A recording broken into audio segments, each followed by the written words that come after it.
将白萝卜去头去尾，再将萝卜一分为四。这萝卜不需要去皮，直接切成块。今天我们用白萝卜做一道非常下饭、下粥的美食。切好装盘中，锅中倒适量的清水，大火将水煮开。水开，将萝卜倒进来熬煮10分钟。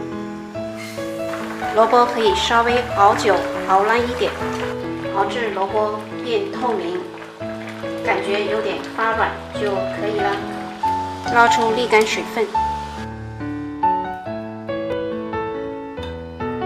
熬出来的萝卜水非常的鲜甜，放少许的盐，搅匀就可以直接喝啦。这样可以清热下火。将几根蒜切成末，装盘中。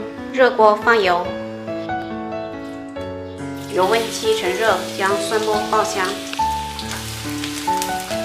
爆香后倒入萝卜，翻炒2分钟。